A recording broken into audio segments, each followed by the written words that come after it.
this war, the Kremlin never expected to have this much trouble against the Mujahideen. Afghanistan is a tribal society. Tradition demands that its people stand up to any outsiders who set foot on their land. With the honor of their people at stake, they have everything to fight for.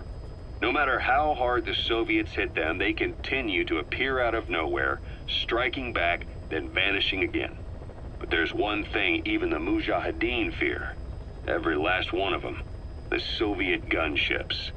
They're highly maneuverable and equipped with massive firepower. Plus, the underside of the fuselage is heavily armored.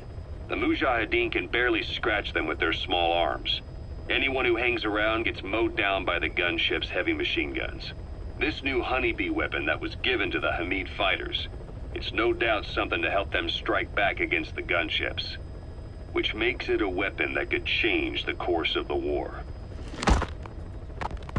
Those guerrilla fighters known as Mujahideen don't actually belong to a single organization. Afghanistan is a multi-ethnic country. You've got the Pashtuns, the Tajiks, Uzbeks, Hazaras, and each of them is split into their own tribes, large and small. Each ethnicity has several rebel organizations that their various tribes gather under. They're united under the banner of jihad, but that doesn't mean they work like a single standing army. Just look at the area around Smasy Fort. A lot of Tajiks used to live there, but they fled after the Soviets started their Scorched Earth campaign. With the area uninhabited, the Hamid fighters, who are Pashtun, decided to move in. The Hamids are based out of the city of Peshawar. We passed through it on the western edge of Pakistan. The Pashtun people have long lived in Afghanistan and western Pakistan. They used to travel back and forth frequently. Then Britain went and established the border that still stands today. The Hamid fighters get generous support from the Pakistani government. The government wants to use them to secure influence over Afghanistan. Their liaison with the Hamids is Inter-Services Intelligence, and behind the ISI, you have the CIA. That's probably how the honeybee ended up in the hands of the Hamid men.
Subject on board. Leave the rest to us.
He's on the brink of death. It's hard to say whether he'll survive a Fulton extraction.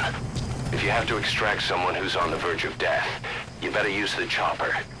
But if you're gonna carry them, put them to sleep first. You won't get far if you have to fight them every step.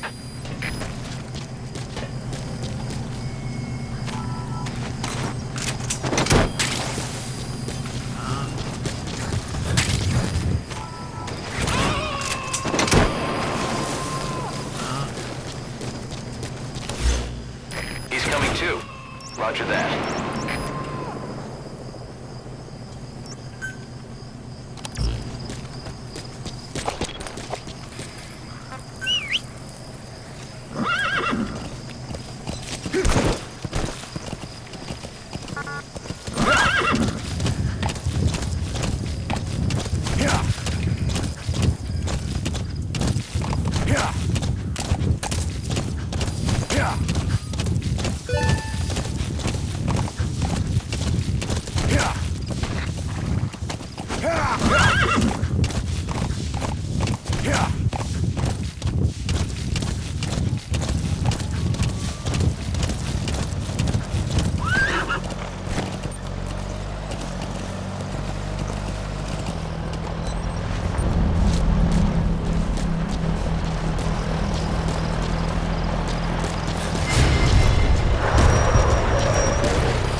You gonna extract him?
Штаб, это кафе. Понадеялся огонь. Открыли огонь в ответ. Потеряли врага. Враг может все еще прятаться поблизости.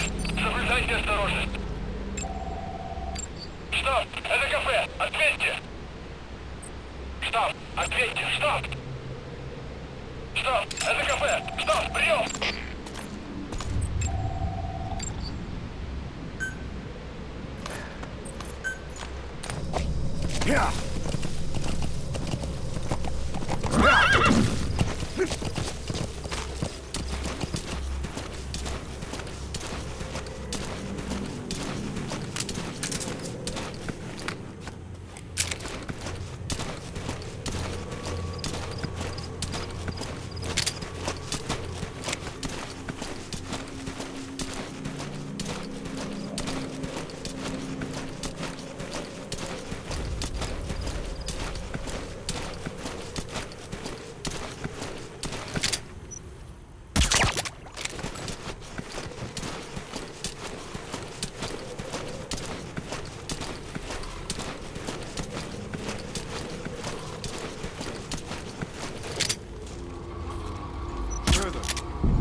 Coming too.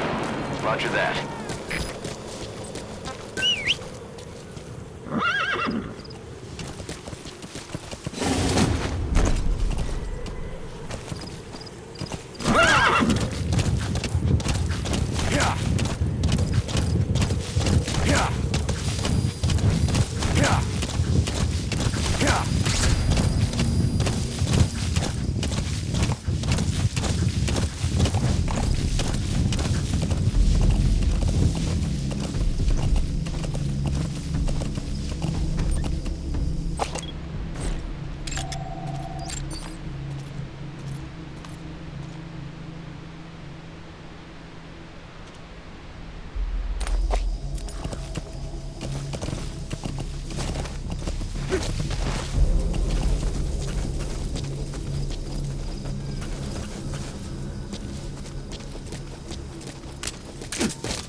Extract him.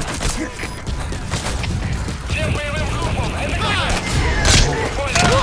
Подразделение, занять боевые позиции.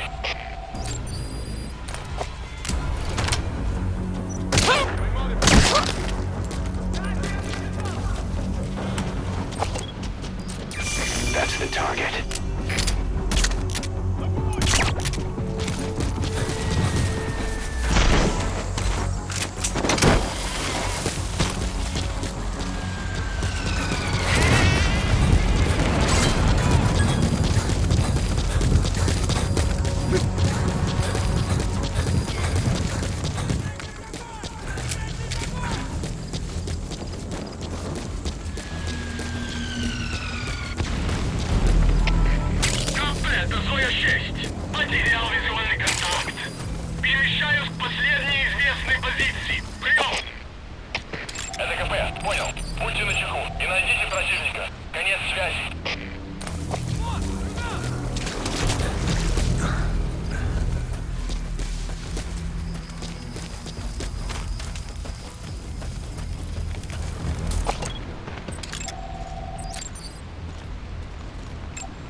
Это КП, понял. Не позволяйте им застать вас врасплох.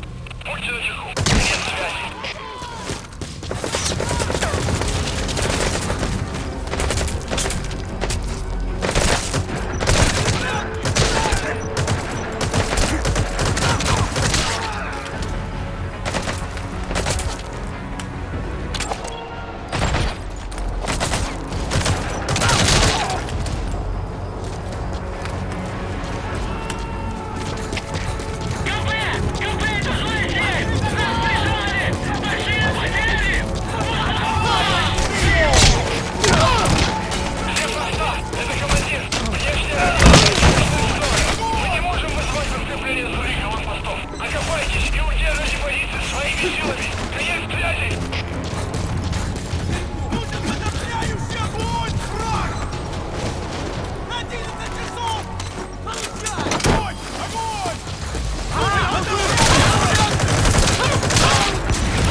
Roger that. Понял.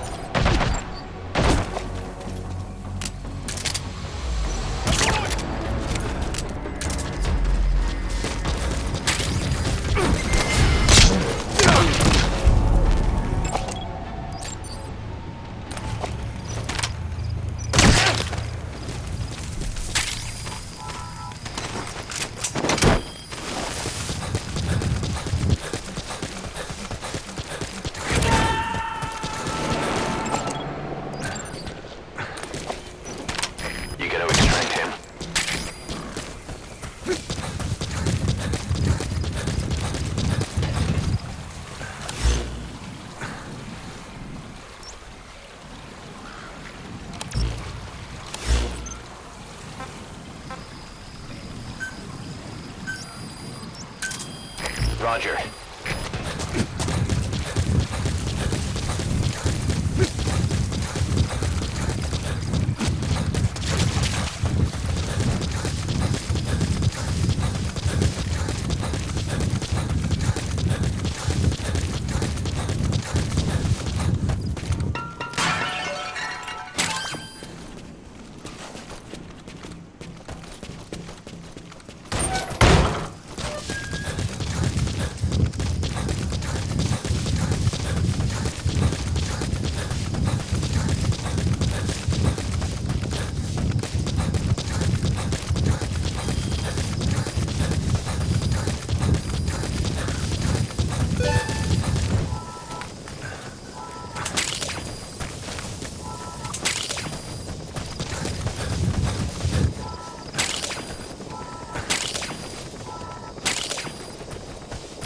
That's a medicinal plant called Haoma, otherwise known as Soma. People use it to make a sacred drink for religious ceremonies.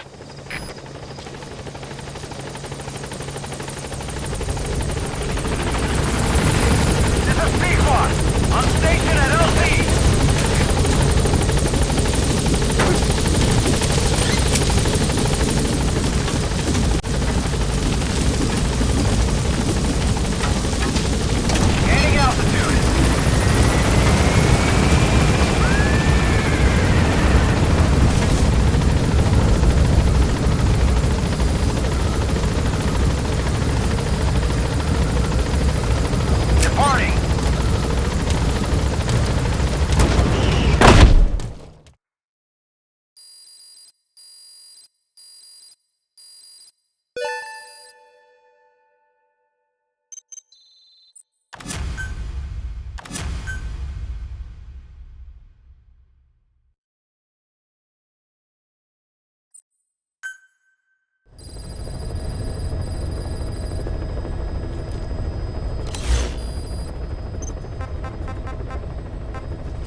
Слышал, о чем говорила женщина рядом электростанции?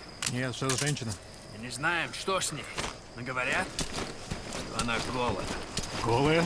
Да нафиг. Серьезно? Значит, что она не местная. Слушай, если видишь ее, скажи мне. Дом и пропал. Акоп! Как ты? Ты в порядке?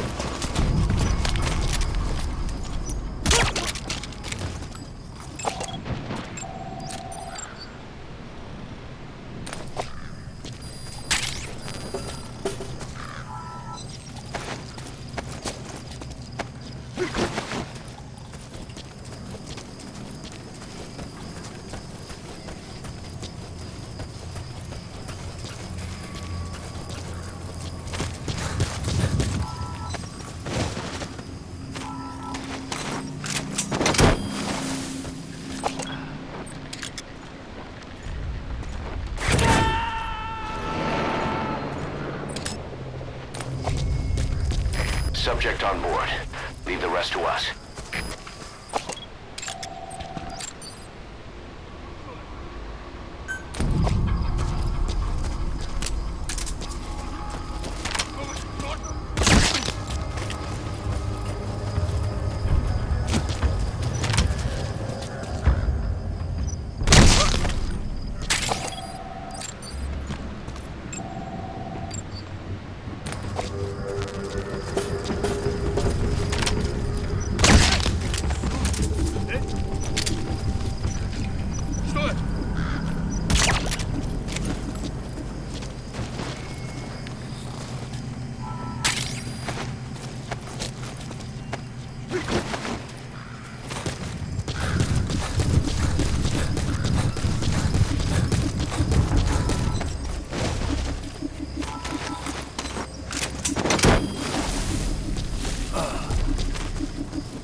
He's coming too. Roger that.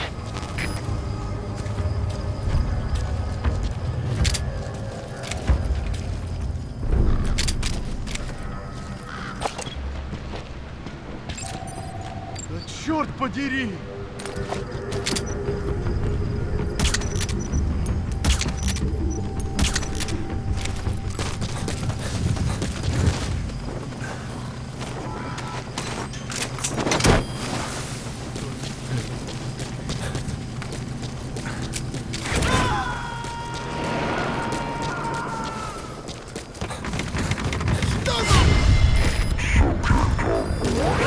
Leave the rest to us.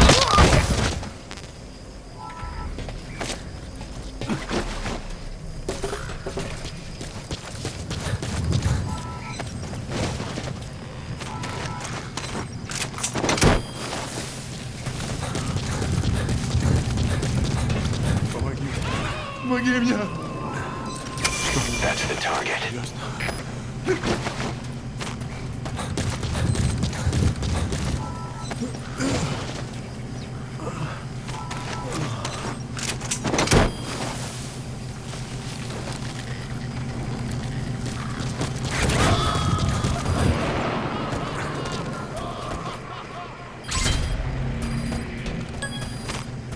Okay, subject is in.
Roger that.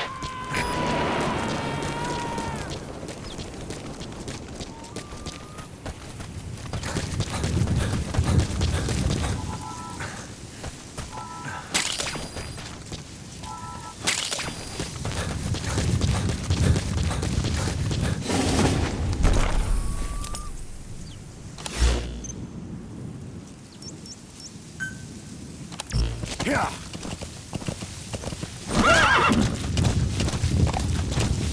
Yeah. Yeah. Yeah. Yeah. Yeah. Yeah.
extract him.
Roger.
Arriving shortly at LZ.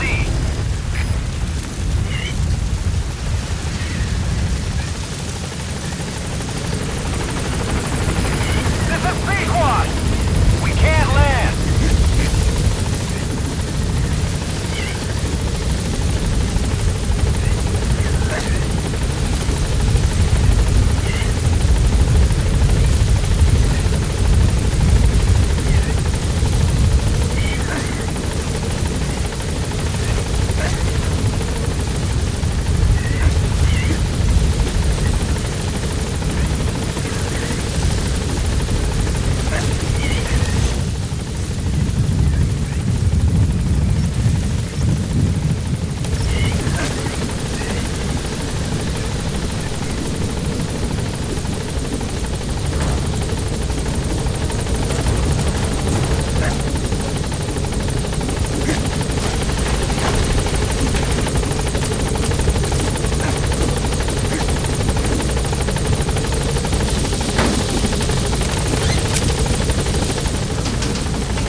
What of the unit that attacked us in the mist? You knew something about them. That wasn't my first run-in with them. It happened right before I was captured by the Soviets. We were on the Zero line that day, the Afghan side, on our way back from training the Mujahideen at a mountain camp in Kunar province. There's a lot of that work in Afghanistan. Most PFs shy away from it because it draws too much attention. But for us, that was the whole point. The job itself went great. We just had to make it back to a tribal area in Pakistan. But all of a sudden, visibility got real bad. It was no sandstorm. Our point man gave this strange report. He said he could see skulls in the mist. Skulls? The next moment, he went silent. We scrambled into formation, right before his arms and legs came raining down on us. It was always supposed to be a dangerous mission, so I had Diamond Dog's very best with me. We were calling out to each other. But one by one, their voices just went dead. Whatever happened to me? I lost consciousness before I knew it. When I came to, I was in a Soviet camp, tied to an interrogation chair. Could they be some new Spetsnaz unit? No. The ones that interrogated me were just the average rank and file. Whatever group attacked us, the way they moved was just insane. And that mist, appearing out of nowhere. The Soviets don't have tech like that. If they did, Ocelot would have heard about it. I doubt the West does either. Otherwise, the folks at Langley would be sleeping a lot easier. Why'd they come after you? Wish I knew. I'm the only one who survived. Though I don't think they planned it that way. If I was their target, they wouldn't have just handed me over to the 40th Army. Whatever the case, we need to watch our step until we know who they really are. And boss, if you ever do run into them again, don't try to take them on. You just get the hell out of there. When I first started dealing with Zero, with Cypher, it was a somewhat parasitic relationship. Though, a mutually beneficial one. Cypher had no army of their own, so they wanted us. They wanted our strength. They approached me as a potential business partner. But they had other motives. Cypher coaxed us into Central America, into that US-Soviet proxy war, to fuel Mother Base's growth. Once we were big enough, they'd force us to join them. That was the plan. That's why they had Paz, still Zeke. Right. And if we refused, she would use Zeke to fire a nuke from Mother Base. The world would consider us a liability, and countries would unite to destroy us. We stopped the launch. And yet they still took us down, through that fake inspection they orchestrated to cover up their sabotage. That power Cypher wanted. We don't have it anymore. So why are they still after you? Is it just the fear of leaving you alive? I don't know. Was Zero really... All I know is the man I knew wouldn't want this. What do you mean? We have to consider that it might not be Zero we're dealing with. We know virtually nothing about Cypher anymore. How big they've gotten, what they want, or even who they really are. The new Mother Base started out as a test drilling rig operated by a mineral resources supplier, but their project fell through. The Seychelles government was happy to hand the place over to us. It was just scrap on stilts. So with a few dummy construction companies set up as fronts, we started renovating the half-finished rig. From the outside, it looked like the project was back on rails. Kaz, you... What? I see what you're doing. Recreating the Mother Base we had 9 years ago. Only this time. That's right. The Mother Base Cypher thought they destroyed will return from the grave to kill them. We'll prove to the world that we were the victors. And if we lose again? They can't fool us the same way twice. Now our enemies are in plain sight.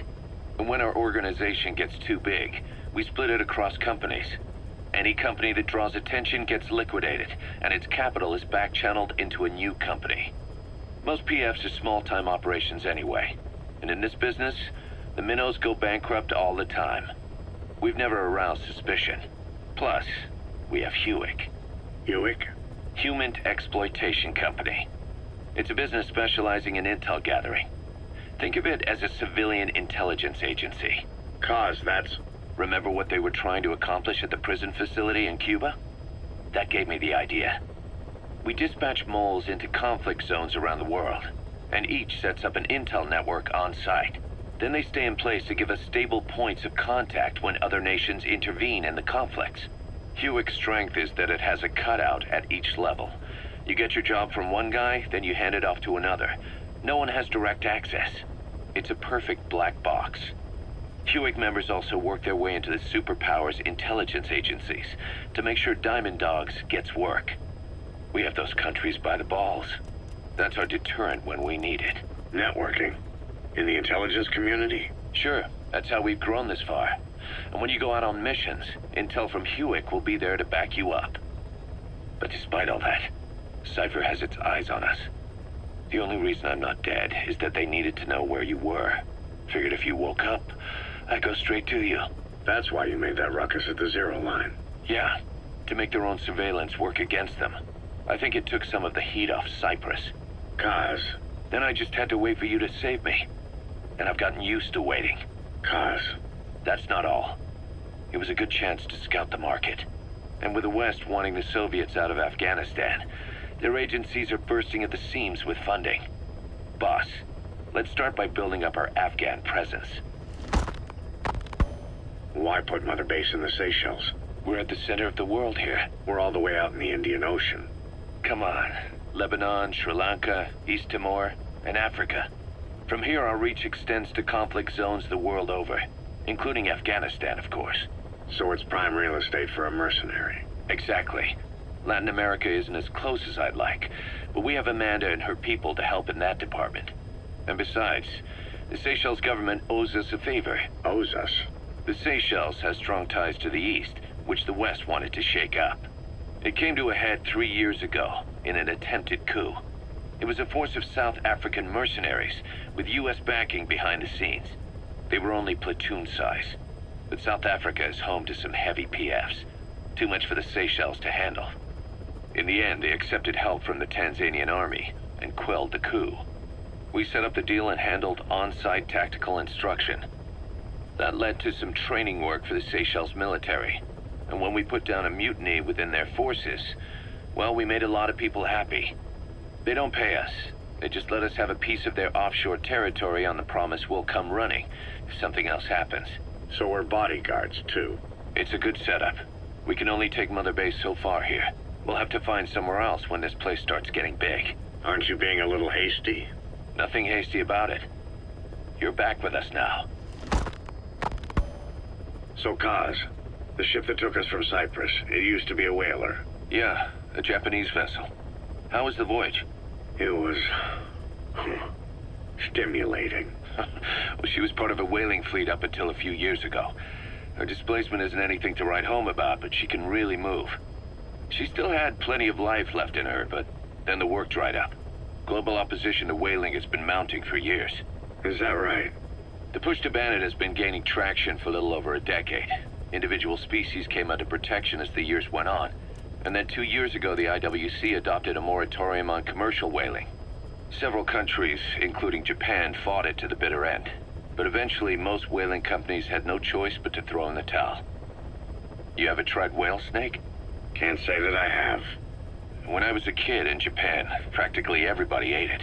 That good, huh? The country was poor in those days, and whale was cheap. International opinions changed since then. In any case, that's why we were able to get a bargain price on the ship. Of course, we did end up spending 5 times the purchase price in modifications.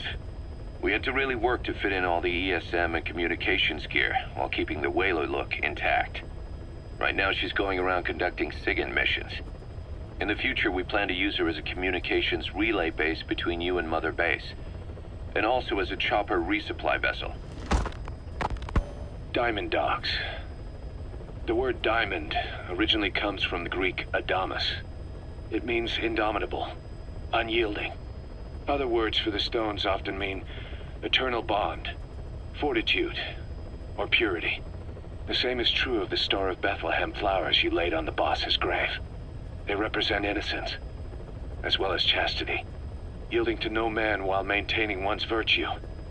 In other words, staying loyal to something.